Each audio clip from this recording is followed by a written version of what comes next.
Okay, just left from the gym and still have my Christmas nails.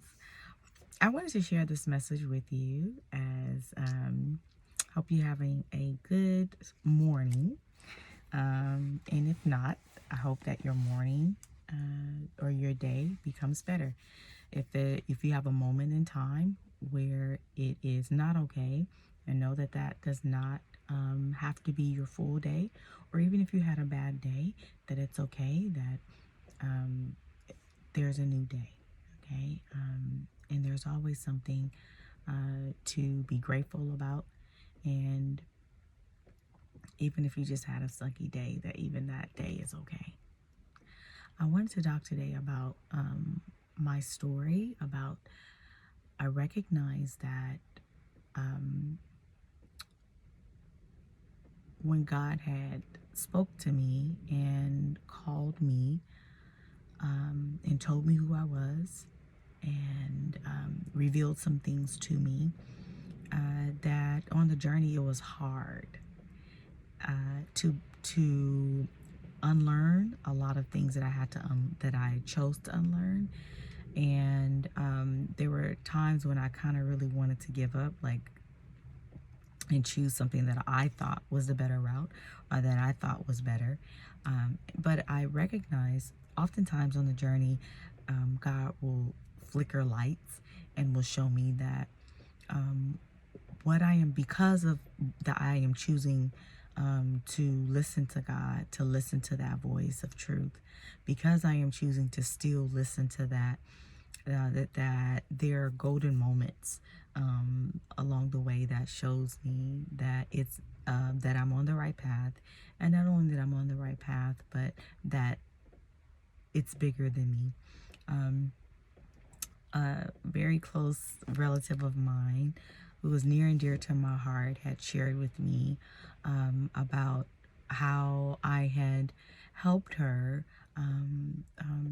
heal through a lot of different childhood wounds that she had experienced and encountered when she was younger. And she learned through me how to relate to herself and also how to heal the childhood wounds that she had been wrestling with that was reflecting in her relationships.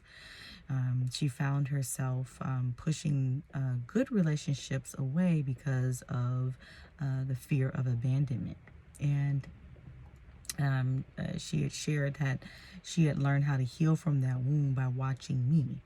And I thought to myself, whoa, one, I was grateful because I really love this person with all of my heart. And it really allowed me to see that the choices that I was making and what I was hearing at times, even when it didn't make sense, or even when I was afraid, or even when I wanted to choose what I thought was best on this path of healing, that there was an anchor, the Spirit of God, my intuitive knowing, my true self or my higher self. It was this anchor that was pulling at me, and I recognized that that was the truth. And I had to, over time, to release that fear, to release that need of control. And it was a process. It was a process. It took to be diligent. It took constantly showing up. It took that. But I recognized that what I chose, the path that I chose to heal myself and to free my soul, and to be in alignment with that truth, to be in alignment with God and for my life, that it was bigger than myself. And it really allowed me to see that it was a pattern that I was shifting and rebuilding for generations and generations to come. That's number one. Number two, I also recognized on the journey that oftentimes what my mind has conjured up based out of what it has seen through my own eyes is not the truth. Sometimes, for example, when I had an experience when I was a child of abandonment from one of my parents, and I had experienced a sense of abandonment because that particular parent was not present. And because that particular parent was not present, I like physically present. I mean, they were there, but they weren't present oftentimes in I can remember growing up, them not being present in that aspect, and I can remember taking it personal, and feeling that I had to figure things out to help it, to solve this problem, to try to help this, this particular parent out, because I love him so much. And I took it personal, and I also I took it as a feeling of abandonment. And so I recognized that what I was seeing wasn't the truth. It just showed up as that.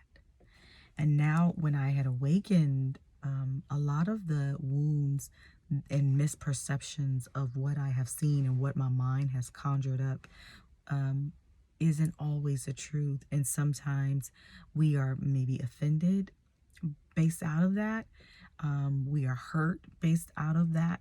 What we think is true, we are hurt based out of what our minds has made an agreement out of, what our minds has perceived and made an agreement to that.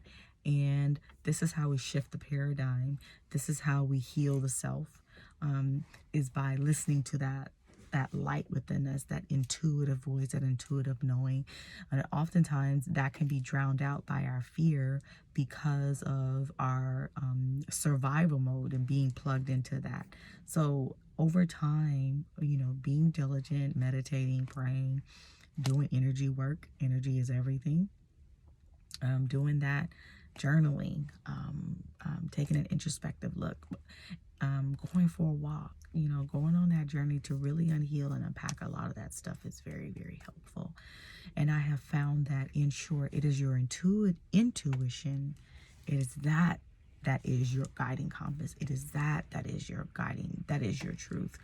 And if you have believed oftentimes your fear or your survival mode or your way, that was your way of surviving, that there is another path for you.